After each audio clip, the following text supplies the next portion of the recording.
That's hard. Yes, because like first month, I was like, okay. I was like 5, and that's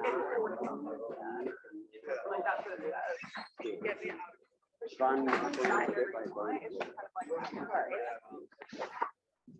What if you started like what happened? It's so good. What's like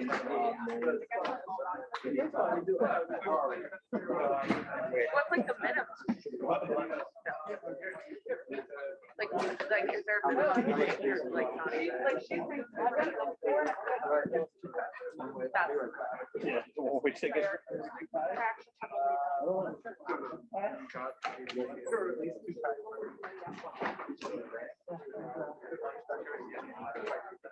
You look like literally like you're done. Yeah. I think you should just do whatever. Don't torture yourself. Yeah. Yeah, you're gonna wanna like drink, hang out, like what, your graduation party? You're not going, yeah.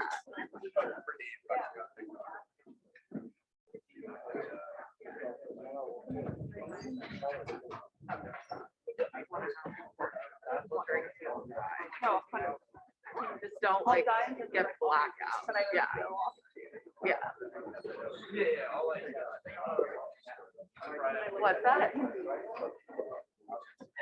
And you will die. Yeah.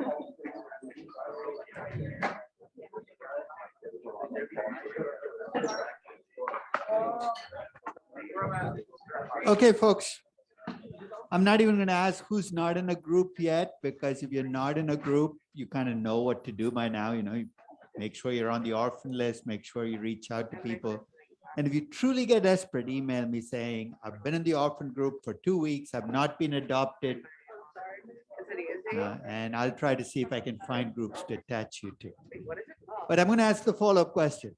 How many of you picked a company? If you picked a company, put up your hand. You know what's coming next, right? If you haven't picked a company, for God's sakes, what are you waiting for, right? So there's going to be no revelation that comes at night that says, this is the company to do. Just pick a company, right? There's so many interesting things going on out there. If you want to pick a company where bad things are happening, you know, where markets are turning down, you can pick Peloton, you can pick Netflix, you can pick, I mean, the list goes on. So when you pick a company, pick something that interests you.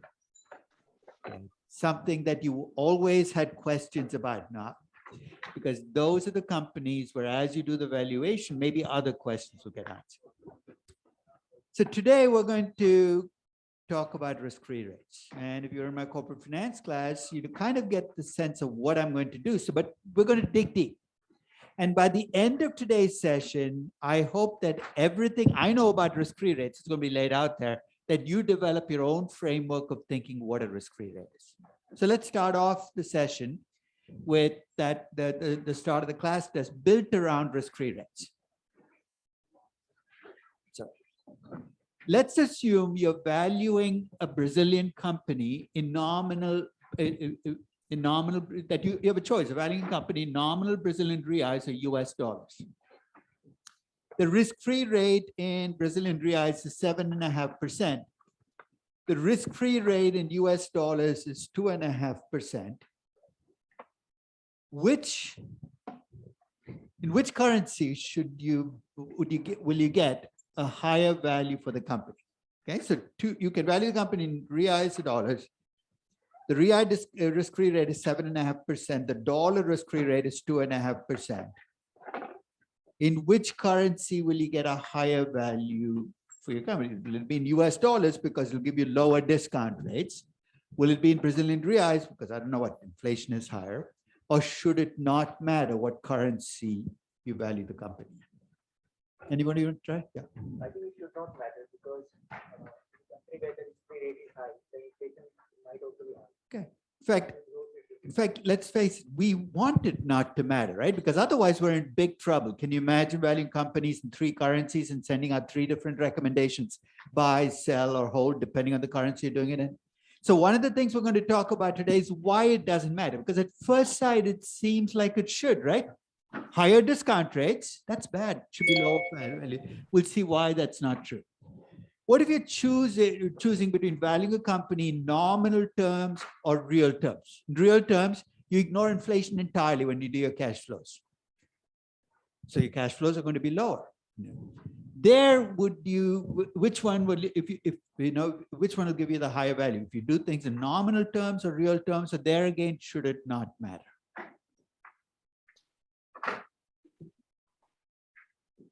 Much of Latin America, people used to value things in real terms. What do you think? I think it should not matter here.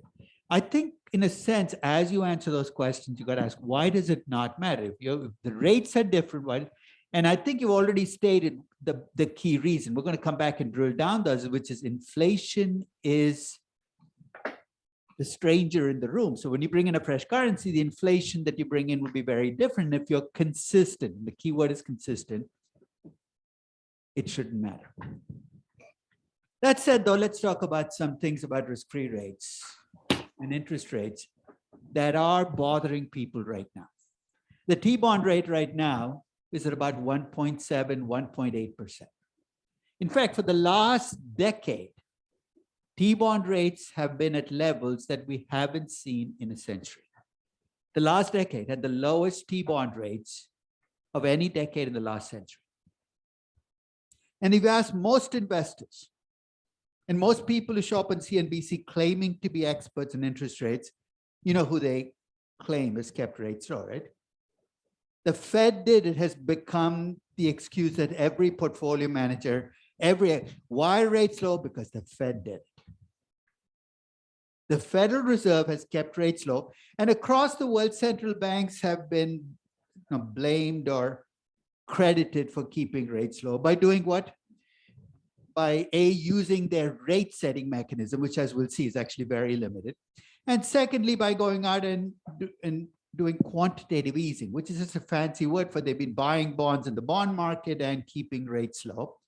But at least the conventional wisdom is it's a Fed that has kept rates low. So I want you to make your choice right now based on what you bring in, because we'll talk about whether that's true. But do you think that's true? Is it the Fed and central banks that have kept rates low, true or false? And if you believe the Fed is at the center of this, every time the Federal Open Market Committee meets, life will come to a standstill for you, right? Why? Because they're going to tell you what rates will be in the future, which is a huge deal if you're an investor. So when you think about the Federal, let's say it's meeting today while we're sitting here, and they go out and, when they say, we're going to set rates, can the Federal Open Market, so this is an extension of the first question, can what the Federal Open Market Committee does determine what will happen to rates in the future? Again, make your choice based on your gut. We'll come back and look at the Fed and other central banks and what they can do for rates and what they cannot do for rates. And finally, let's talk about something that's really, really, really throwing people off. About 7 years ago, I don't know, 2013, 14, there were some currencies where the risk-free rate actually dropped below zero. I think it started with the Japanese yen, then it became the euro and the Swiss franc. And that freaks people out. And you can see why, right? Remember econ class? When did you see any negative rates in that class? I mean, you trade off current consumption for future consumption. Rates are always positive. Negative risk-free rates seem unnatural. When somebody in the Netherlands goes out and borrows money and buys a house, you know what ends up happening with negative rates? The bank mails them a check every year. Everything gets turned on its head with negative rates. And one of the questions I would keep getting asked, at least early in this process, and continues through, is when you have negative risk-free rates, you really cannot do valuation, right? The question is asked, and the answer is kind of framed in the question, which is really, you can't do valuation, you got to give. In fact, there are people who've stopped doing valuation. They think it's pointless because they say if rates have turned negative, there's no point because you put that low negative risk-free rate, fill out the rest of the logic. You're going to get too low a discount rate. That's going to push value through the sky. This is pointless. We're not going to do valuation. And with both low and negative rates, there seems to be an easy fix, right? If you think rates are too low, or you think you can't deal with negative rates, what's an easy fix? Replace them with something that you think is more normal. So let me ask you a question. What's a normal T-bond rate? Give me a number. What do you think a normal T-bond rate is? 3.5. How old are you? 28. You're saying, what's that got to do with it? You tell me what a normal T-bond rate is, I'll tell you how old you are. If you tell me a normal T-bond rate is 6.5%, you're way too old. You're beyond retirement age. You should be put out to pasture. You probably started what, late 1970s? If you started in the 1970s, 6.5% sounds like a normal rate. You know, there's actually behavior research that psychologists have done that what you see between the ages of 30 to 35 become your definition of normal. That's why I said you're way too old if you think 6.5%. If you started in the 1990s, you probably think 5%. If you started in 2000, maybe 4%. You started in 2010, maybe 3.5%. We started 3 years ago. You said rates are never higher than 2%. This notion that normal is somehow a fact is delusion. It is an estimate and reflects not just looking at the data, but what data we look at. So today we're going to talk about risk-free rates and how to pick a currency to do your valuation. We're also going to talk about why risk-free rates vary across currencies. We're also going to talk about why rates can sometimes be low, and it's really not the central bank. I'm not giving away a secret here that keeps rates low. And finally, we're going to talk about, is it okay to normalize rate? Is that something we should be doing? So we have a lot on our agenda. So let me close these slides up, go back to the main packet.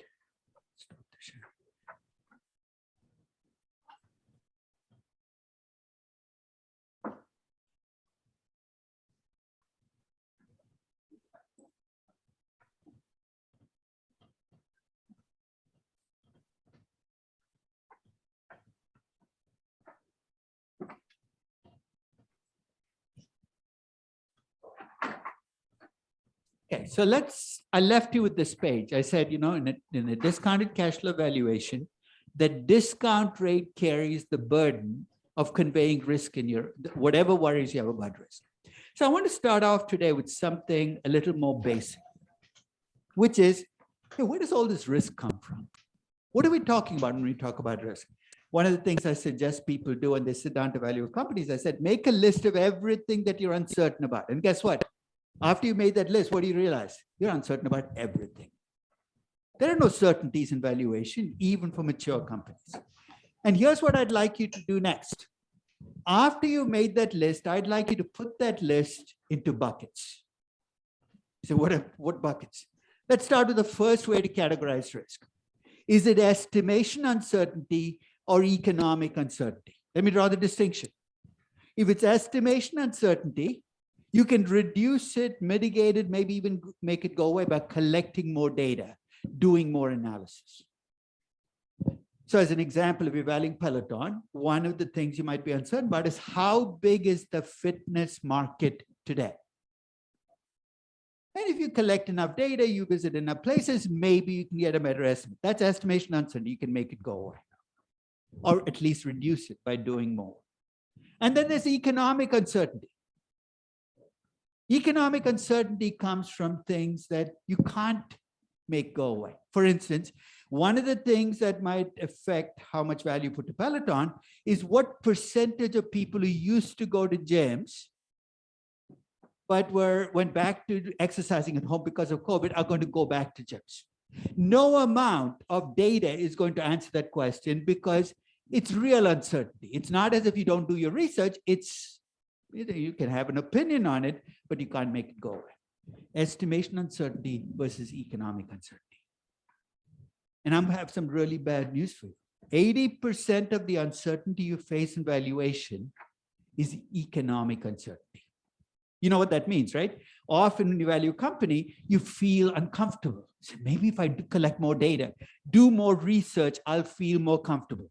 And what I'm telling you is much of the uncertainty phase, no matter how much time you spend and how much data you collect, will remain because it's immune from a big Excel spreadsheet. Estimation uncertainty versus economic uncertainty. The second grouping of risk is it micro uncertainty or macro uncertainty. Micro uncertainty is uncertainty you have about the company, maybe the sector, the business model, essentially about the company. Macro uncertainty is uncertainty you feel about what will happen to interest rates next year. How will inflation play out? What will the economy do? Again, you might say, who cares? If uncertainty is truly micro uncertainty, you know what's going to happen to it as you start to add more stocks to your portfolio? Let's say you're uncertain about what this new management team, remember Peloton just fired its CEO. You're wondering, who will be the new CEO? You're uncertain about what that management will bring to the game. That's micro uncertainty, right? And that uncertainty can kick both ways. That new CEO can be much better than you expect or much worse than expect. And let's say this plays out on 40 different stocks in your portfolio.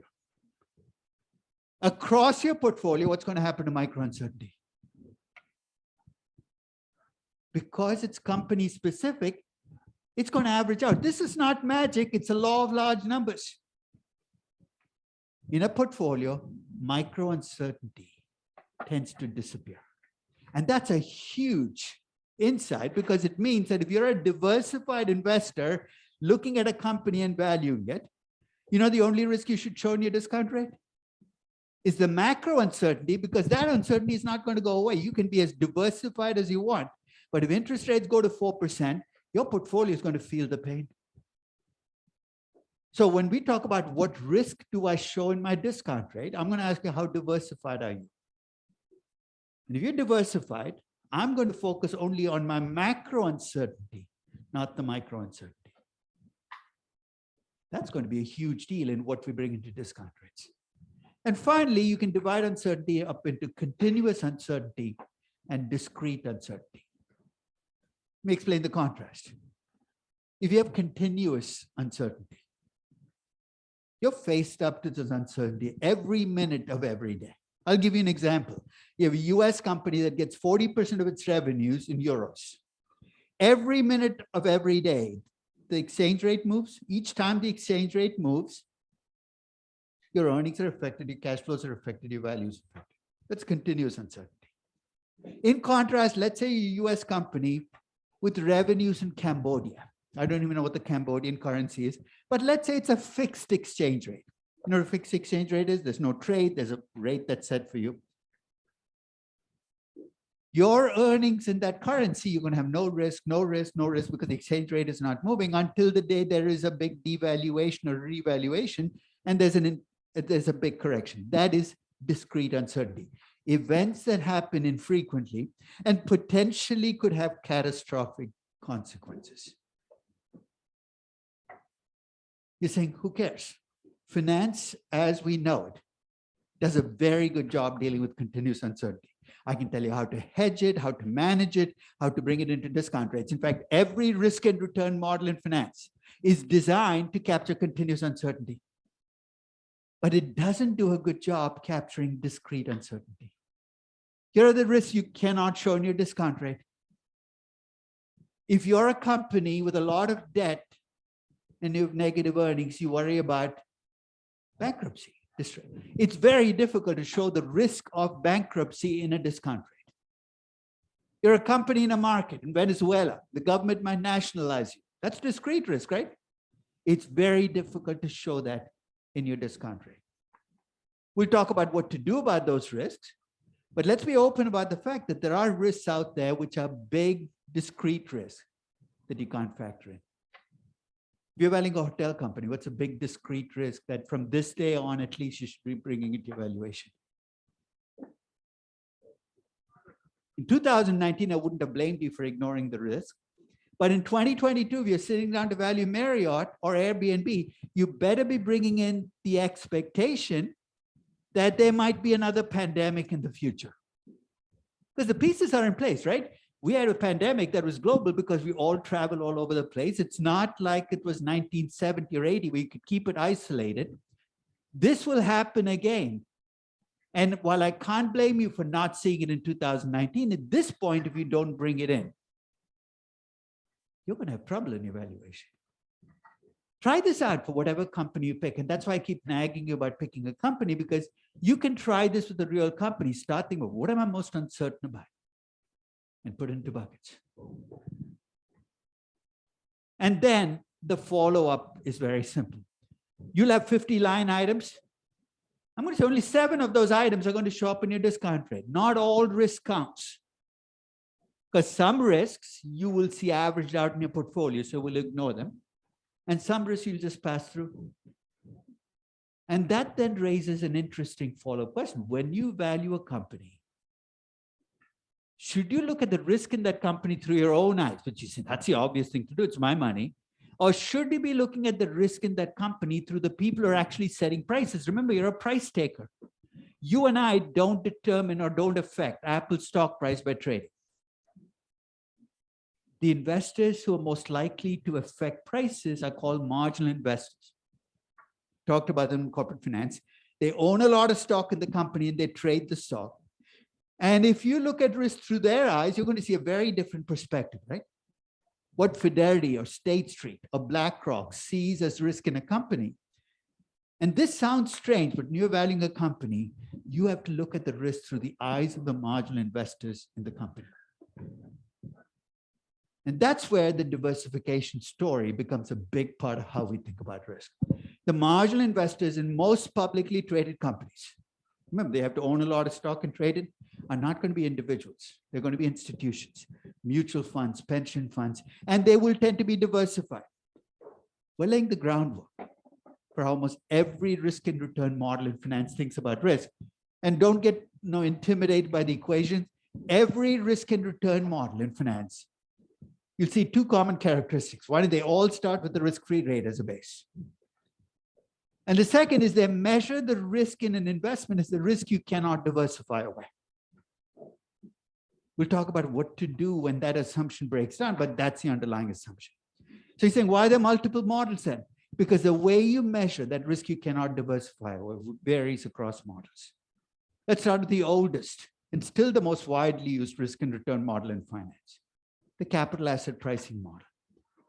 It measures that risk with a beta, single beta, captures your exposure to all but it gets there by making assumptions about transactions costs and private information you might not like, but it's very convenient. You get 1 beta. For a long time, it was the only model in town. The late 70s, you had an alternative to CAPM called the arbitrage pricing model. The arbitrage pricing model still is trying to do the same thing, measure the risk you cannot diversify away. But instead of trying to capture it all with 1 beta, it allows for multiple sources of non-diversifiable risk and estimates a beta against each one. So the only difference in the CAPM and the arbitrage pricing model is one has 1 beta, the other has 5 betas. The arbitrage pricing model, the factors are unspecified. They're statistical factors. And if you replace those statistical factors with economic factors, interest rate risk, yield curve risk, you got a multi-factor model. See where I'm going? Don't think of these as different models. Think of them as variants of the same theme. Start with the risk-free rate, measure non-diversifiable risk, but you end up with 1 betas of beta of 5 betas. You're trying to get to the same place. But every single one of these models starts with the risk-free rate. So at the risk of stating the obvious, you cannot use any of these models if you don't have a risk-free rate. You can't do valuation if you don't have a risk-free rate. In fact, generically, if you look at across all these models, you need 3 things to get a hurdle rate. You need a risk-free rate. You need to measure the price of risk for each factor. So if you have the CAPM where there's only 1 factor, I need to tell you how much are investors demanding as a premium for investing in the market. It's called an equity risk premium. If you have a multi-factor model, I've got to give you that price for each factor. How much are investors demanding for the inflation factor, the interest rate factor? So you need a risk-free rate, you need a price of risk. And then you need a measure of relative risk, the beta for your company.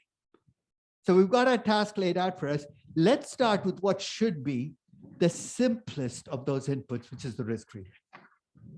So I'm going to start with my definition of a risk-free rate, and embedded in there, you can already see the challenges in estimating risk-free rates, at least in some currencies. For something to be risk-free, you need to know exactly what you will make on that investment. Guaranteed. Let me repeat that again. For something to be risk-free, you need to know exactly what you will make, which also then leads you to what you need for something to be risk-free. First, the entity issuing the security can have no default risk, zero. What if it's a tiny, no default risk, zero default risk. Because if there is default risk, it can't be risk-free. That's going to create problems for us in practice, but no, that's a requirement. The second is that for something to be risk-free, there can be no reinvestment risk. In other words, if you want a risk-free rate for a cash flow in 5 years, you can't use a 5-year bond, even if it's default-free, because you get coupons every 6 months. You're saying, so what? Those coupons have to get reinvested at rates you don't know today. It's an easy fix for that though, right? If you don't want the coupons, what can you do? You can strip the coupons out of the bond. You create what's called a zero coupon bond. So if you were a purist, you could actually come up with risk-free rates for each cash flow if you can find a default-free entity and zero coupon bonds. So I'm going to start some very simple statements about risk-free rates, and you tell me whether you agree. If I ask you what's a risk-free rate, you shouldn't answer. You know why? Because I forgot to mention a qualifier. In what currency? There is no such thing as a global risk-free rate. Risk-free rates go with currencies. When I ask you what's your risk-free rate, I need to specify a time horizon. A risk-free rate for a 1-year time horizon can be very different from a risk-free rate from a 5-year or a 10-year because there's a term structure. And finally, let's dispel this notion that just because you have a government bond rate, you have a risk-free rate. That's what I was taught in school. I said, you have a government bond rate. It's still taught around the world. Government bond rates are risk-free, at least in the local currency. What's the logic behind it? Why do people assume the government is default-free, at least in the local currency? What should governments be able to do? I agree with you. I don't necessarily agree with the logic path they're following, but why couldn't you just incorporate a CDS spread and then back out? Yeah, but before we go there, that's already accepting there's default. I'm asking a much more fundamental question. Why would governments ever default? And I can see why a government would default in a foreign currency. But why would governments ever default in a local currency? What should they be able to do to not print money? Just print money, right? It's the logic here is you can print money. Why would you ever default? You're saying, how do I come back against that argument? I come back with a fact, which is half of all sovereign defaults in the last 50 years have been local currency defaults.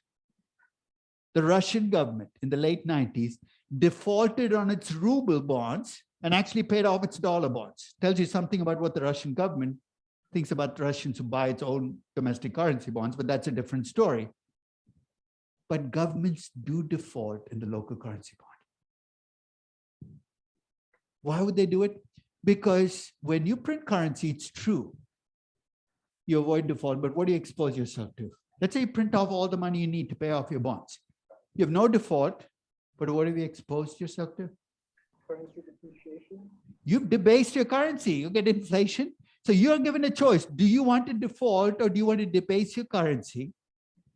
And over the last 50 years, countries have realized it's easier to come back from default. I mean, look at Argentina. In any just world, this country should never be allowed to borrow again. And how many times has it defaulted in the last 20 years? But it keeps coming back. People seem to forgive default much more easily than they forgive debasement. Because once you debase your currency, you have 1,000% inflation and people lose trust in your currency, it's very difficult to get it back. So in a very long-winded way, what I'm saying is, just because you have a government bond in the local currency, don't assume it's default-free. There is default. Now, of course, we can ask, how do we measure the default? And you suggested look at the sovereign CDS spreads. There are a couple of quirks about the sovereign CDS market. One is it's available for only about 70 governments. It's not comprehensive. The second is it does give you protection usually against foreign currency debt.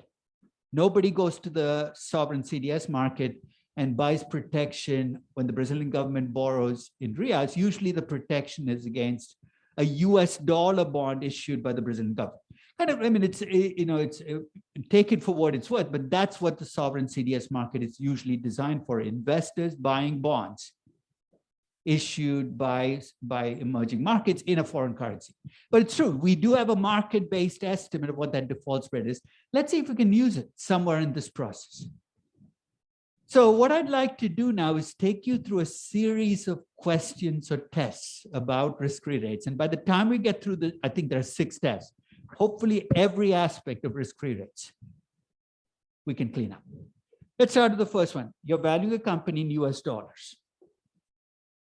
And you're trying to get a risk-free rate in US dollars. And I'm going to give you the choices. And I want you to tell me which of these you would use as your risk-free rate in valuation. I'm being very specific about your end game. A 3-month T-bill rate, a 10-year T-bond rate, a 30-year T-bond rate, a TIPS rate. You know what a TIPS rate is? It's a treasury bond where you're actually guaranteed a rate of return, which is a real rate. So if there's inflation, it gets added on. So the TIPS rate is 0.15%.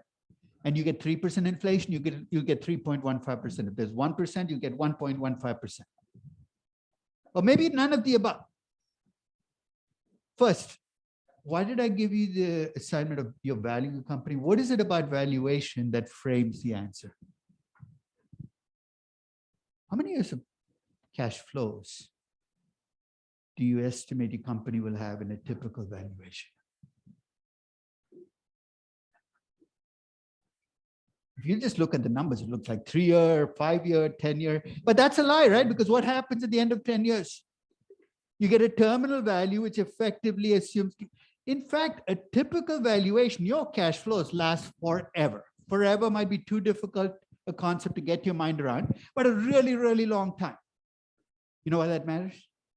First rule in valuation is your risk-free rate has to have a duration that matches up to the duration of your analysis, which means for valuation, you need a really long-term risk-free rate. A T-bill rate in valuation is valuation malpractice, probably too weak a word, but it is beyond valuation malpractice. Using a T-bill rate in valuation is a non-starter because a T-bill rate is a 3-month rate, and you're looking at a valuation where cash flows run on forever. So the 3-month T-bill gets crossed out. Why should the TIPS be crossed out of this process? What did I say you were doing the valuation in? US dollars. The minute I give a currency, I'm asking you to estimate nominal cash flows. Real cash flows, I don't need to give you a currency. It has nothing to do with currencies. So the TIPS rate gets crossed out because it's a real risk-free rate. And if I have nominal cash flows, that's not it. So really the question is 10-year T-bond rate, 30-year T-bond rate, or none of the above. So if I had to pick just the T-bond rate based on what I just said, the cash flows last forever, which one is the better risk-free rate, the 30-year bond or the 10-year bond? The 30-year, because it's longer term, right? In fact, if the US government issued a perpetual bond, remember the British and the Canadian governments have console bonds, I should use that rate instead. I have never valued a company with a 30-year bond rate. And I'll give you my defense. This is my starting point, risk-free rate, right? But I then need to estimate equity risk premiums, which is what I earn over and above the risk-free rate. I need to estimate default spreads based upon the risk-free rate. You know the problem the 30-year bond is going to create for you? Getting all those other numbers just became much more difficult. Let's take the default spreads. You know how we get default spreads? We find corporate bonds with the same maturity, and we compare the rates between the corporate bond and the T-bond. You know how many 30-year corporate bonds there are? Very few. I can find 10-year corporate bonds in pretty much every ratings category, easier to get default spreads. When we do equity risk premiums, some people look backwards, but they look at the returns you'd have made on a treasury bond going back to 1928. The only bond which has been around since 1928 is the 10-year bond. The 30-year bond has come and gone. In fact, they didn't even start issuing 30-year bonds till probably the 1960s. They stopped in 1998 or 99 for a brief period. It's now back, but the 30-year bond rate, you can't even get the risk premium historically. And finally, if you look at the market for the 10-year bond and the 30-year bond, the 10-year bond is 10 times, 50 times the trading volume of the 30-year bond. In fact, some very strange things happen to the 30-year bond rate because it's a very segmented market. Japanese insurance companies like it, don't ask me why. So you can actually have strange things happen. I use the 10-year T-bond, accepting the fact that probably not as long-term as I'd like it to be, but it does make the rest of my analysis. But don't make this the hill you die on. In other words, you're in a debate and the other side wants to use a 20-year bond. Let them use it. This is not the end of the world. Try to explain to them why a 10-year bond is easier to work with. But if they say, I want to use a 20-year bond or a 30-year bond, that's okay. You just have to adjust all your other numbers now for the fact that your risk-free rate is of slightly longer maturity. But whenever I use a treasury rate, I am making an implicit assumption about the default risk in the US government, right? What am I assuming about the default risk in the US government on all of these treasury choices? That there is none. 30 years ago, I just said, what's the big deal? It's the US Treasury. In 2012, summer of 2012, I remember I was on vacation, I don't know where. And I started getting calls from CNN and CNBC. And they said, it's a big news story. S&P has just downgraded the US. It's a huge story for a while. S&P had downgraded the US from AAA to AA plus. Still a pretty good rating. But what does S&P open the door to? There could be default in the US government. That genie's out of the bottle. There is a chance the US government can default.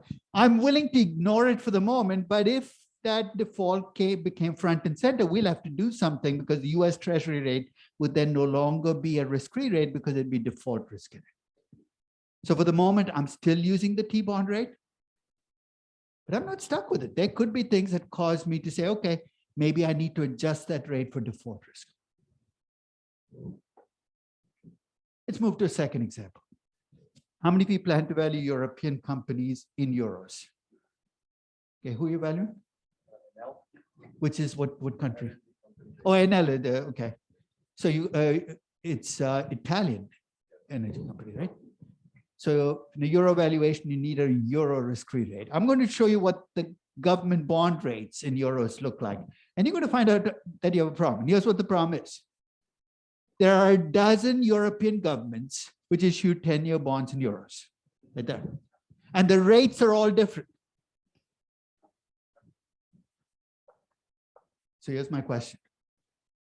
When you see all those different rates, which of those rates would you use as your risk-free rate in your NL valuation? That box is covering up, but there's Italy right there. How about Italy? 1.28% right there. So after all, Italian company, what's wrong with using that rate? What did I say risk-free rate is? There can be no default risk, right? These are all bonds denominated in euros. What's the only reason they're different is because investors believe that there is default risk in Greece and Italy and none or very little in Germany. I'm going to lead you almost right down to the answer. So let me ask you a question. What would you use as your risk-free rate? Because the Italian government bond has a default risk in it. It's not the risk-free rate. If I gave you this, what would you use as your risk-free rate? I guess the Italian. Pick the German. It's the lowest, right? In a sense, you're picking it not because it's a German euro bond rate, but because it's the lowest. You give me any company in Europe, no matter where it is. If you're doing evaluation in euros, your risk-free rate is the German euro bond rate. And don't get too stuck on the German euro bond. If 5 years from now, the Portuguese 10-year bond rate is the lowest, you'd use that. It's the lowest rate because it's the greatest chance of being default free. Now, part of you says, I want to punish this company for being Italian. You get plenty of chances when you get to the equity risk premium This is not the place to be punishing companies for risk because it's designed to be a risk-free rate. Any questions about the euro risk-free rate? In fact, there are people who argue that even the German 10-year euro bond has some default risk, because what happened when you created the zone is you lost control of the printing of currency.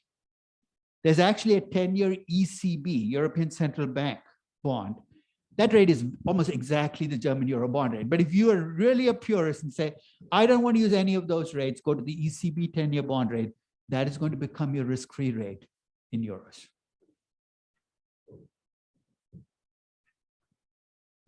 Now let's make the challenge and make it a little more challenging. Let's suppose you need a risk-free rate in Indian rupees. The 10-year bond rate on January 1st, 2022 was 6.45%. In January 2022, make the 2021 to 2020, the Indian government had a local currency sovereign rating of Baa3. Ratings agencies rate countries. They assign, in fact, they assign 2 ratings for every country, a local currency rating and a foreign currency rating. At least in theory, the local currency rating tells you how much default risk there is in this country when it issues bonds in the local currency.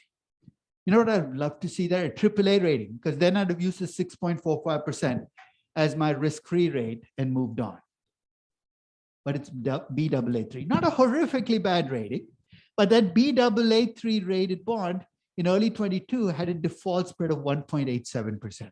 I actually on my website update the spreads for every ratings class at the start of every year. So let's do an algebra problem. The government bond rate in rupees is 6.45%. The default spread, if you trust the ratings agency, you're saying, what if I don't trust the ratings agency? I'll give you an alternative. If you trust the ratings agency and you trust my estimate of the spread is 1.87%. So I'm going to give you 3 choices on the Indian rupee risk-free rate. With each one, I'm going to pause and ask, is this the right answer? I think the answer is pretty obvious, but I want to make sure we get there. First choice is I stay with the 6.45%. You know that 90% of the valuations I see in rupees use the government bond rate as the risk-free rate. So you're staying with the 90%. What's wrong with that? Explain to me why I shouldn't be using the government bond rate as my risk-free rate. There'll be double counting, and here's where there's going to be double counting. I'm going to use that as my risk-free rate, right? That's the start of the game. Then I get to the risk premium. Because it's an Indian company, what do? I give it a higher risk premium. I'm going to be counting it twice. So I'm doing this to prevent the double counting. In fact, the answer then is to take the 6.45% and subtract out the default spread. You want to clean it up. And what I get then as my risk-free rate of 4 is 4.58%. It's a little more work than just looking up the government bond rate, but it's not a huge amount of work. And of course, all of this rests on getting that 1.87% default spread. So I'm going to give you 3 ways in which you can get that default spread. I'm not going to say one is better than the other. Each comes with pluses and minuses. The first is if you have a country that issues bonds in a foreign currency. A lot of Latin American countries issue bonds in a foreign currency. Brazil has dollar-denominated bonds. Chile, Honduras, they all have dollar. You're saying, how does that help me? The difference between the rate on that bond, not the local currency bond, but the dollar bond and the T bond, is a default spread, right? So Brazil issues bonds in dollars and they have a 4% interest rate and the risk-free rate is 2%. 4 minus 2, the difference. So that's the first way to get default spreads. And until about 30 years ago, it's the only way you could get a default spread for a country. As ratings have spread, we'll come and talk about the alternative. But in the last 15 to 20 years, there's a market that's developed, and a mention was made of do you want to tell me what a sovereign CDS, what does it allow me as an investor to do? It's insurance, so it's the annual cost of having a bond insured. In other words, if I go buy a Brazilian bond in dollars and the rate is 5% and I'm worried about default, I can go to the sovereign CDS market, and let's say the sovereign CDS spread is 2% and buy the sovereign CDS. Every year, here's what happens. I collect the 5% of the Brazilian government. I pay 2% to the person I bought the sovereign. You say, why did I do that? In good years, you're going to complain. So I make But what's the essence of insurance? If the Brazilian government defaults, at least in theory, the person who sold you the sovereign CDS should now step in and make you whole again. You're in a sense protecting yourself again. So think of it as a market set number for the default spread. So the first approach, you're looking at a government bond. The second approach, you're looking at the sovereign CDS market. But what if you don't have government bonds in foreign currencies? 90% of the countries in the world don't have bonds that they issue in a foreign currency. Everything is either local currency or they don't issue bonds at all. And what if you don't have a sovereign CDS? It's available for only about 73 countries, I think. In total, there are 200 countries out there, lots of countries which have neither. Then what do? If your country has a sovereign rating, remember Moody's and S&P said, then there's a third approach, which is to take the rating that the ratings agency gives you and look up the typical default spread for that rating. In other words, without even having a government bond, if I have the rating for a country, I can look up the default spread.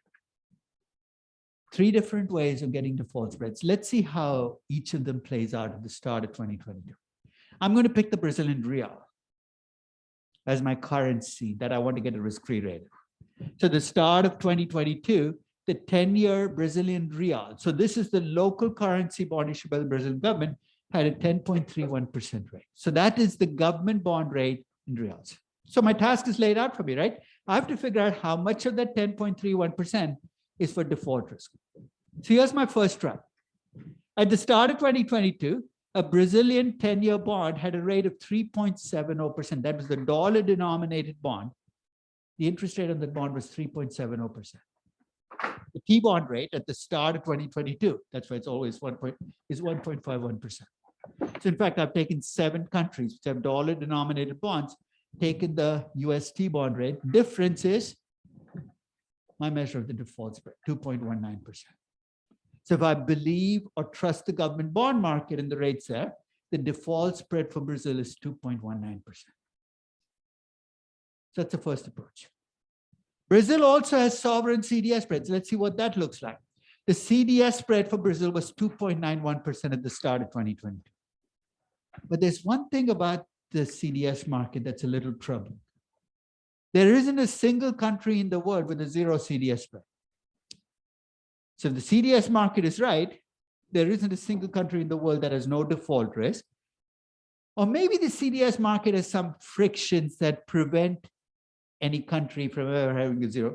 And some of the frictions are well known. For instance, the sovereign CDS market, I said you buy insurance, but it's only as good as a credit of the person who sold you the insurance. It's not like the futures market or the forward market where there's some clearinghouse that backs it up. In fact, in 2008, when Lehman went down, the sovereign CDS market almost went down with Lehman because Lehman had sold so many sovereign CDS rates because they wanted to collect the cash that when they went down, all that insurance went out of the window. There are frictions in the market. I don't want to spend the rest of my life examining the frictions, so I'm going to cheat on how to bring those frictions in. If you look at the lowest spreads here, they're like 0.17, 0.18. The US, for instance, has a sovereign CDS spread of 0.19%. Let's take it, because that's close to the lowest, as basically the measure of what the frictions in the market are creating. So this 0.19% has nothing to do with default risk. It's got to do with the fact that this market has frictions. So you know what I'm going to do? I'm going to subtract the 0.19% from my sovereign CDS spread for every country. Brazil's sovereign CDS spread is 2.91%. If you subtract out the 0.19%, you come up with 2.72%. If you don't like what I'm doing, just stay with the 2.91. So you've got your second measure of default spreads coming from the sovereign CDS market. So let's gather where we are. 2.19% from the government bond market, 2.72 or 2.91, depending on which number you take, from the sovereign CDS market. Let's look at the third way I could get a default spread for Brazil. The ratings for the country, Brazil is rated Ba2. It's had a tough 5 or 6 years. It's been downgraded. It's now a Ba2 rated country. The default spread that goes with the Ba2 rating, it's a lookup table, basically, that I updated at the start of the year, is 2.56%. So if I don't want to use the government bond, I don't trust the sovereign CDS market, I think the rating is a good measure of default risk. The spread that goes with it is 2.56%. 2.19, 2.72, 2.56%. My risk-free rate is going to depend on which of those three approaches I use. I was having a very bad day when I was using this page. I have two math errors here. I'll fix them as I go along. So let's see what I have. I have my starting point, 10.31%, the government bond rate. If I take the first approach and I say the default spread is 2.19%, 10.31 minus 2.19 is 8.12%, not 8.22%. So my first approach gives me a risk-free rate of 8.12%. If I use the default spread from the CDS market and I subtract that from my 10.31%, my risk-free rate is 7.59%. I told you there were two typos. That's my second typo. So basically, I'm getting a lower risk-free rate because I'm using a bigger spread. In the third approach, the risk-free rate I get if I use a 2.56% default risk is 7.75%. If you had to pick right now and you are biased towards wanting your value to go up, you want a low risk-free rate or a high risk-free rate? You want low, you're saying, let me go with the highest number. I'm going to say something that's going to sound odd, but I'll back it up. You can pick any of these numbers, it's all going to even out. And here's why. If you decide to go with the high number here because you want a low risk-free rate, I'm going to come back for you later in this process because we're going to need these spreads to get equity risk premiums later on. And if you use a big spread here to get a lower risk-free rate, you're going to offset it by having a higher risk premium. The rule you should take out of this is pick a rate and stay consistent.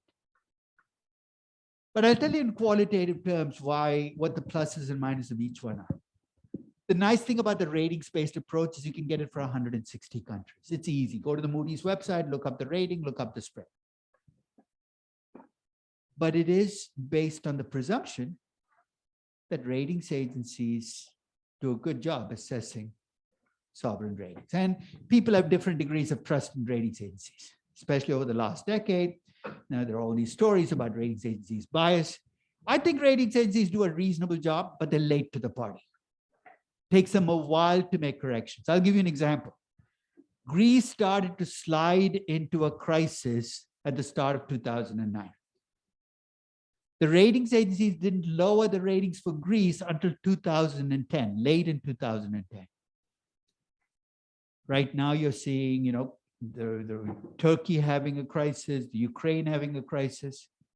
The rating for those two countries haven't changed. Well, this not because S&P and Moody's are not aware of the crises. They're probably big committee meetings that they have to do for 6 months before they change the rate. It takes them a while. So the problem with ratings is sometimes, especially when there's something happening on the ground right now, the rating can get dated. There are a lot of people who say, let's take the sovereign CDS market because it's updated. That's the plus. The minus is the market set number. You think, so what? Well, markets have a history of overreacting, underreacting, punishing entire regions. What I'm trying to say is, if you ask me which of these is the best, I can't give you a specific answer. If your country is like the Ukraine or Turkey, maybe the CDS spread is better for you because it reflects the updated values. For many other countries, though, if you want to use the ratings-based approach, you're just saying, look, market numbers go up and down. This is a normalized way of thinking about risk. But pick one of these approaches and stay with it.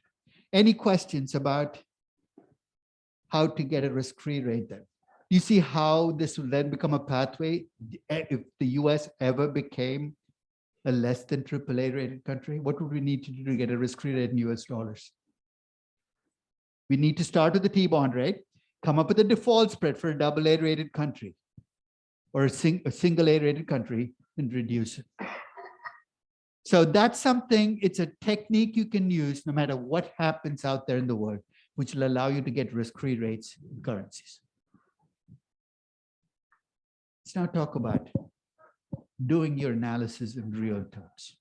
It's almost unnatural to do things in real terms because we tend to think in nominal terms, right? You get a job and ask you what your pay is going to be. You don't give me an inflation adjusted number. You just give me a nominal number. You sign a contract. Let's say you're Messi, you sign a 5-year contract. Nobody gives you a present value number or a real number. It's just basically, we live in a nominal world. Our taxes are based on nominal earnings. There is a reason why, if you're given a choice, it's easier and more intuitive to do everything in nominal terms. Saying, so why would I ever do things in real terms? If you're operating in a country with high and unstable inflation, doing things in nominal terms can be terrifying because that inflation kind of jumps around. So you know what people do? They go into denial. They say, inflation, I'm going to take it out of the process. I'm going to focus on real, which means I look at the number of units I sell. I assume the prices stay at constant prices, no inflation benefit. You get real cash flows. But if your cash flows are real cash flows, you need a real risk-free rate to build up your discount rate, right? And I gave you one example of a real risk-free rate, the TIPS rate, 0.15%. And I say, when I bring that up, I'm in Latin America, they say, but that's $1 real risk-free rate. There's actually an internal inconsistency of what you just said. You said, once you are talking about real risk-free rates, there's no currency in there. It is a real risk-free rate. Here's an easy answer. What real risk-free rate should I use when I'm doing an analysis? Just use the TIPS rate. But then I'll add the qualifier. This works if you have capital flowing freely across the world. And here's why. In a world where capital flows freely, the real risk-free rate has to be the same in every part of the world, right? Because if you have a real risk-free rate of 0.15% in one part of the world and 3% in another, what should happen? Capital should leave the 0.15%, flow to the 3%, push it down. But we know that technically that's not true. Capital doesn't flow as freely as we want to. So I'll accept that the real risk-free rates vary across the world. And when I use the TIPS rate as my real risk-free rate, perhaps stretching it, especially if I have a small emerging market with significant capital constraints. But if you're doing an analysis in real terms, you need a real risk-free rate. So let's broaden this discussion. If you have a currency where there is a default-free entity, the US dollar, you could argue the US is default-free, the euro, the Germany is default-free, it doesn't have to be Greece and Italy, there is it. But if you have a country where there is no default-free entity, there are 3 things you can do in valuation. The first is you can stay with the local currency and do what I did with the Brazilian real, try to clean it up, come up with a local currency risk-free rate. The second is to try push currencies entirely out of the process and do everything in real terms. And there's the third choice, which is if you're a Brazilian analyst or a Venezuelan analyst, you don't like working in real terms, you don't like doing things in Venezuelan bolivar. You know what you can always do? Value a company in an alternate currency. You can value a company in US dollars. Half of all equity research in Latin America 10 years ago, it might still be true, was done in US dollar terms. For companies that had no US dollar revenues, they called it dollarizing the company, but that makes it look like you made country risk go away. They've just converted everything into dollars because they don't trust the domestic currency. It's not easier. You know why? Because while doing things in dollars makes your risk-free rate calculation easier, to take a company in Chilean pesos or Brazilian reais and to dollarize the cash flows, what do I need? I need expected exchange rates. And to get expected exchange rates, guess what I have to estimate? Inflation in the local currency. High inflation in the local currency is like having an elephant in your living room. You can cover it up with a big sheet and act like it's not there, but every time it moves, you will notice. In the case of local currency, you're going to notice it in the risk-free rate, but if you're doing exchange rates, you're going to notice in the expected exchange rates. So now let me show you a graph of risk-free rates for currencies at the start of 2022. And I asked you this question in corporate finance. Let's see if you remember the answer you gave me, because you gave me the right answer then. And I think you kind of latched on to the answer already. So here's what I've done. I've taken the government bond rate. So the full column is the government bond rate. You're saying, what's the red part? That's the default spread that I've taken out. The blue part of the column now is the risk-free rate in different currencies. So let me start with an obvious fact. At the start of 2022, the risk-free rate in Zambia and Kwacha was higher than the risk-free rate in lira, Turkish lira. The risk-free rate in Turkish lira was higher than the risk-free rate in US dollars. And the risk-free rate in US dollars was higher than the risk-free rate in euros, which actually was a negative number. So here's the question. Why do risk-free rates vary across currencies? You already gave the answer. So I'm going to give you a chance to jump in and give me that answer again. The only long-term variable that causes differences in, in the short term, there can be all kinds of noise. It's difference in inflation. High inflation currencies have high risk-free rates. Low inflation currencies have low risk-free rates. And deflationary currencies can have what? Negative risk-free rates. So when somebody says, how can risk-free rates become negative? The answer is, you have a deflationary currency in an economy that doesn't have much real growth, risk-free rates can turn negative. Now do you see why currencies don't matter? If you pick a high inflation currency, let's say you're valuing a Zambian company. I don't know anybody's planning to value Zambian company for this class? I didn't think so. But let's say you decide to value Zambian company in Zambian Kwacha.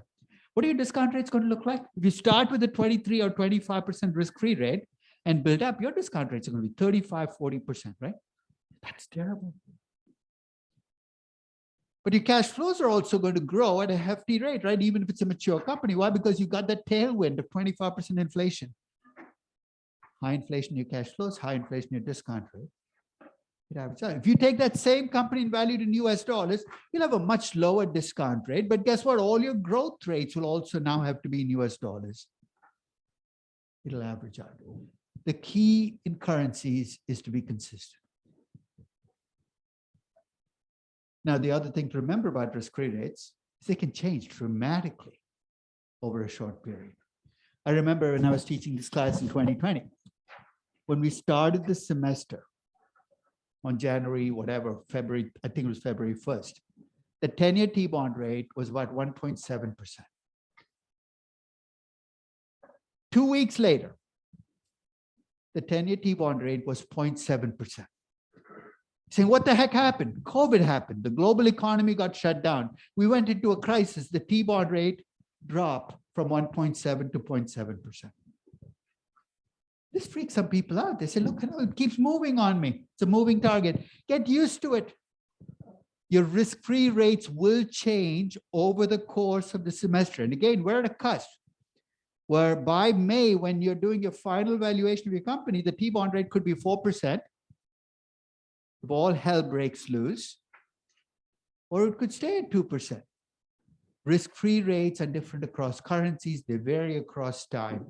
And I think that we often get caught up on exactly the wrong forces, which is why, when you think about the movement, that they move, think about why they moved and make sure that it's showing up in the rest of your valuation.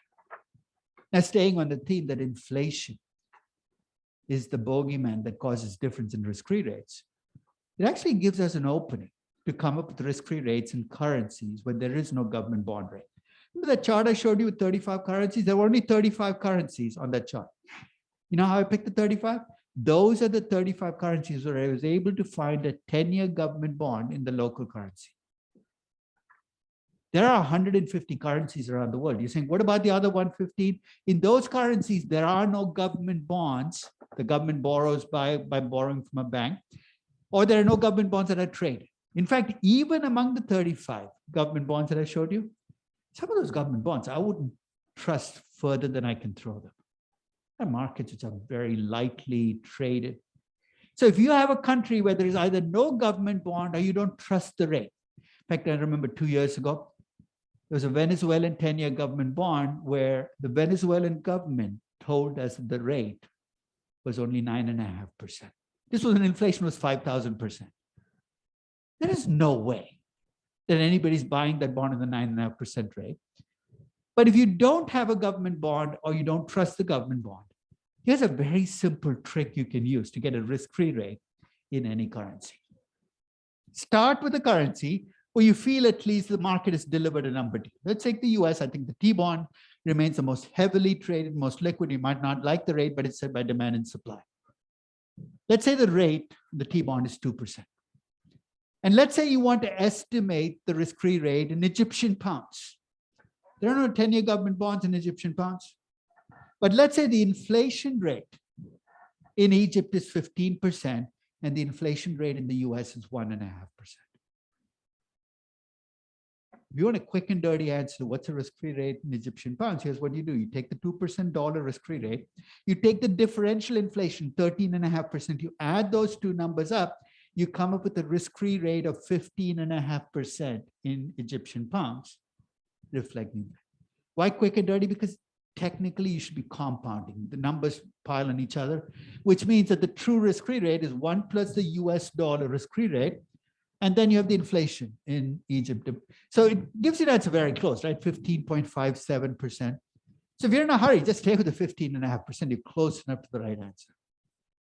You can get a risk-free rate in any currency with differential inflation. So I think I've laid the foundation for a big question that you're seeing play out in valuation.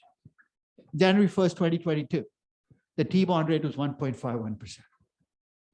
That's low by historic standards, even low by last 10 year standards. Rates are low. And as I said, that makes people uncomfortable. Because when rates are low, what's your logical next thing? They must go up. They have to go up. You know what? You know how much money people have lost in the last 12 years? Because they start with that presumption that rates have to go up. But I got an email from somebody last week saying, everybody knows rates are going up. You know what's wrong with that statement? If everybody believes that rates are going up, what should happen to rates now? They should go up right now. The very fact that rates are at 1.8%, that means that you might believe it, I might believe it, but there's enough people on the other side who don't believe it. So often one of the things that people try to do is they say, look, I should normalize this. I should clean up for this. So I'm going to ask you a question because I've seen people do this. Should I take the risk-free rate of 1.51% and replace with some normalized rate, the average over the last 10 years, the last 20 years? Okay? Or should I just stay with the current T-bond rate? Or is there a third choice where I can have my cake and eat it too? How many of you think I should normalize? I've sold you too well in my corporate finance course. Duff and Phelps, one of the leading, they actually write the book for him, has been arguing that appraisers should be normalizing risk-free rates for the last decade. I know the people who write the book, I like them, and every year I say, guys, you got to take this out. The most dangerous thing you can ask appraisers to do. He said, but we normalize everything else. We normalize margins. Yeah, it's true, but you know what's different about risk-free rates? Let's say you normalize the risk-free rate, and you replace today's rate of 1.8% with a normalized rate of 4%. Tell me what's going to happen. That 4% is going to push up your discount rate. It's going to push down your value. You're going to tell me not to buy the stock and invest my money instead at this risk-free investment that makes 4%. What universe is that in? The universe I live in, I get 1.51%. The risk-free rate is not some implicit, it is your alternative right now. So I don't think there is any choice but to use today's risk-free rate. But I do think that rates are going to drift up or go up over time. I've locked myself in for the next 10 years with 1.51%, right? That's risk-free. At the end of 10 years, though, I get a chance to revisit it. So let's say I do my terminal value calculation in year 10. I'm no longer locked to the 1.51% because now I'm 10 years out. And now if I say, look, I think that rates will settle in at 3%. At the end of the 10th year, when I do my terminal value calculations, I can use a different risk-free rate. Don't play games with today's risk-free rate. It is what it is. But if you want to bring in a view about interest rates 10 years up as being higher or lower, yeah, you can do that. That is entirely logical because you're talking about what do I do after the 10th year? And that might reflect fundamentals that you think reflect a higher expected inflation, higher growth. Any questions about normalizing? What I'm trying to give you though is the ammunition, because you will have people that you work with who want to normalize things. And I want you to be able to explain to them why normalizing risk-free rates is not like normalizing margins. It's a very dangerous process because you're messing with something that is an actual opportunity right now and replacing with something that is hypothetical. You can't really find. I promised you at the start of the class that we'll talk about why rates have been low for the last 10 years. You've seen this graph in corporate finance as well, but I've updated through 2021. You know what you see in this graph? The black line is the T-bond rate since 1954. You're saying, what is these columns? Every year, here's what I did. I said, look, the risk-free rate has expected inflation in it and an expected real interest rate. So basically, I'm breaking the risk-free rate in those two components. And in the long term, and this is truly a long-term statement, the expected real interest rate and the expected real growth have to kind of converge. Why? Because if I promise an expected real interest rate of 3%, my economy better be growing at least 3%, because otherwise I can't even deliver that 3%. So here's what I did to get what I call an intrinsic risk-free rate. I took the actual inflation each year and the real GDP growth each year. So the red is the actual inflation, the green is the GDP growth. I added the two numbers up. So if inflation were 4% and real growth is 1.5%, 4 plus 1.5 is 5.5%. That becomes my intrinsic rate. So if you look at the sum of the two columns, that is my intrinsic risk-free rate. Let me start with an easy question. Do the T-bond rate and the intrinsic T-bond rate look like they move together? Well, clearly they do. They go up and down together. Do they move perfectly? Yeah, of course not. Why? Because inflation last year might not be my expectation. If I smooth out inflation, look at a 10-year average, the two lines actually start to get very close. The 10-year bond rate and the intrinsic 10-year bond rate go up and down together. So with that as background, take a look at the last decade. Why have risk-free rates been low for the last decade? Well, we had a decade of low inflation or even deflation. We've had a decade of low real growth. What's low plus low? Low. It's very difficult to get to high when you take low plus low. If you have low inflation and low growth, interest rates are going to be low. The biggest reason rates have been low for the last decade is not some magic from the Fed. It's because we've been in an environment with low inflation and low real growth. And this is why 2021 is such a scary break, because you saw inflation come back in a way we haven't seen in 40 years. And for the first time at the end of 2021, you see a gap open up, right? The T-bond rate is 1.71 or 1.51%, but the sum of inflation and real growth is closer to 12%. God help us if inflation for the future is at the same levels of 2021. Because you know what has to happen then, right? No matter what the Fed decides, rates are going to go up, and not just go up, they're going to go through the roof. I think part of 2021's inflation is going to fade away. Supply. So I buy into the supply chain, COVID recovery part, but part of it is not going to go. And that is going to be the big question for this year that's going to be answered by the bond market in good ways or bad ways. I'll open up the possible scenarios. One is inflation comes down, but it doesn't come down to what it was in the last decade. It stays at 3.5%, 4%, which is what we saw in the 1990s. The economy stays strong. I think T-bond rates are going to climb, and they're going to climb to 4, 4.5%, 5%. The second scenario is the Fed gets freaked out about inflation. Finally, they wake up and say, oh my God, there's a problem. And they put the brakes in the economy. Remember, the Fed effect comes through slowing the economy down. The rates themselves, the only rate the Fed actually controls is the Fed funds rate. It's not the T-bond rate. It's not. If the brakes are so decisive, they put us into a severe recession. This is what happened in 1979 through 81 with Paul Volcker. That's the other way you can equate, right? Rather than the T-bond rate going up, what have you done? You brought real growth not just down, but to a negative number. It's a very pain. No matter which the adjustment is, there is no painless adjustment. Because there, the rate might stay low, but it'll be with an economy that is doing really badly. This is the game we're going to see play out this year, with consequences that we'll all feel in real terms. But keep this picture in mind when you think about, when you hear all that discussion about the 4 rate hikes coming from the Fed, and here's what they're going to do. We act like the Fed controls the destiny of rates, but it's more an onlooker than a controller. At the margin, it can influence rates, but it can't set rates. Any questions about interest rates and the Fed? Which brings me to the final question about risk-free rates. What do we do with these negative interest rates? As I said, they seem unnatural. About 6 years ago, I wrote a post about negative interest rates where I said, uncommon, but not unnatural. And I talked about this: when you have deflation and low growth, you can have negative interest rates. But it does make people uncomfortable. A lot of people with negative interest rates, you know what some of them do? They take the minus and put another line through it and say, that looks like a plus to me. That's not a good way to do it, but it kind of makes the problem go away. They try to replace it, they try to normalize it. But the underlying theme there is you cannot do valuation if your risk-free rate is negative, and that is absolutely not true. In fact, later on, I will value Heineken in September of 2019 in euros, and the risk-free rate is minus 0.5%.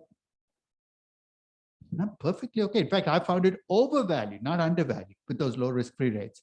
And we'll talk about what it is you need to do in your valuation when you have negative risk-free rates to keep your valuations consistent. Any questions about risk-free rates? Sure.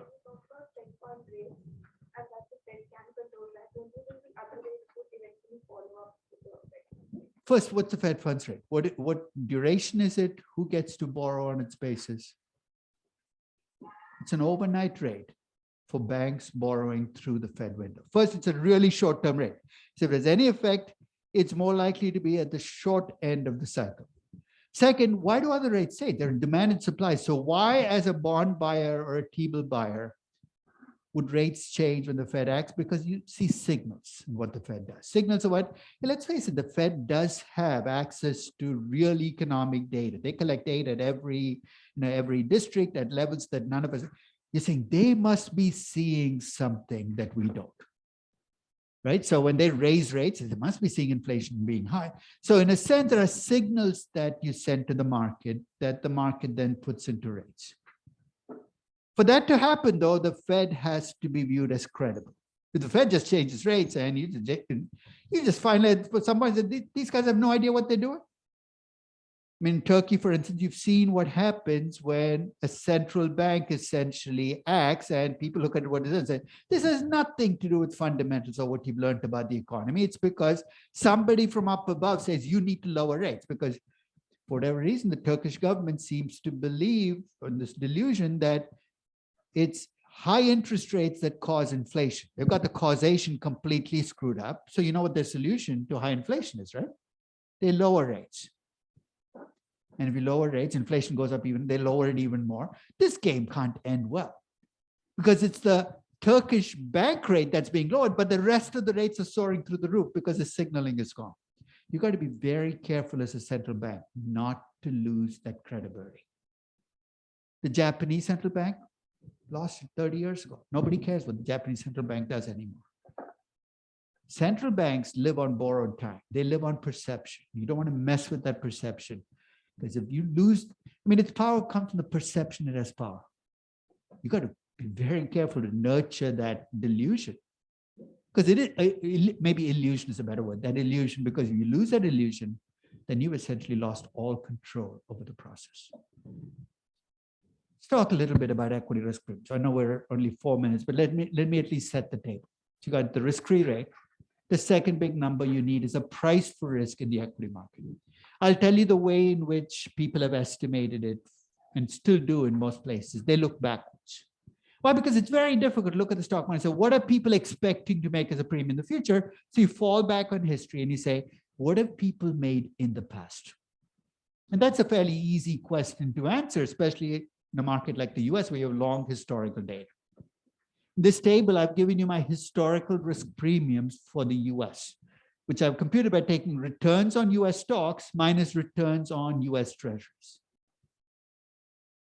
But I'll undercut myself. I've given you 12 different premiums, which are all technically historical equity risk premiums to the US. You're saying, and they range anywhere from, I think the lowest number is 4.5%, the higher number is 16.5%. You can say, how can that be? It depends on what slice of history I look at. I get very different premiums. So go back 93 years, 50 years, 10 years. It depends on whether I compare to T-bills, which are short-term, or T-bonds. I get different premiums. And it even depends on how I compute my average. Saying, what does that even mean? If I take 93 years, I can take each year's returns, add them all up, divide by 93. It's a simple average. But it misses the fact that money compounds. So the second way I can compute an average is a geometric average. So already you can see when people say the historical risk premium is, that's a lie. They make it sound like a fact, but it's an estimate. And it gets even worse. Remember in statistics, when you make an estimate based on historical data, what are you trying to do? Put in brackets right below it the standard error of your estimate. See these red numbers? Those are my standard errors. So when I tell you the historical risk premium for stocks going back to 1928 is 5.13% over bonds, if I were being honest, what else should I tell you? The standard error in that number is 2.17%. Remember statistics? When you're given a standard error, what can you use it for? If I ask you for a range of the premium, you add plus or minus 2 standard errors. You add plus or minus 2 times 2.17%. That'll give you an equity risk premium for the US that could be less than 1% or higher than 10%. Fat lot of good that actually does you in actual analysis. Historical risk premiums are extraordinarily noisy. It's been estimated that you need about 250 to 300 years of uninterrupted historical data before you can get a risk premium that is close enough to being precise that you can use it. 250 to 300 years. Good luck with that.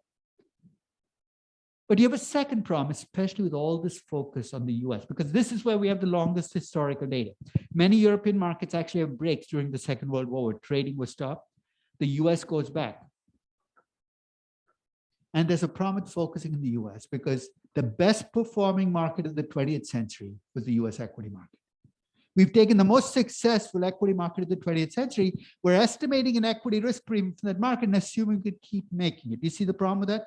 There's a bias you're going to create because you pick the winning market. Historical risk premiums are noisy and messy. And at least the survivor part, the fact that I can counter with another database that actually Credit Suisse maintains at the London Business School. It actually gives you historical risk premiums for multiple markets and not just the US. The US, for instance, based on this historical data, has a risk premium 4.4%. But if you look across all the countries, the premium is 3.2%. That 1.2% difference is the winner bias that you create by focusing on the US. One final point, and then we'll end for the day. The problem with historical risk premiums is you need a lot of data. Good luck doing that if I give you a market. I had to value a Vietnamese company about 7 years ago. You know how much historical data you have in Vietnam? Maybe 6 years, 7 years. It's a country which didn't have a stock market until this century. You don't even have the choice that you have in the US. Even in the US, I'm going to argue in the next session, you don't want to use historical risk premiums. But I've kind of dug the grave for historical risk premiums. I'll bury it next session, but then I have to offer you an alternative, a better way of estimating equity risk premiums. So we'll end with that. I'll see you next Monday.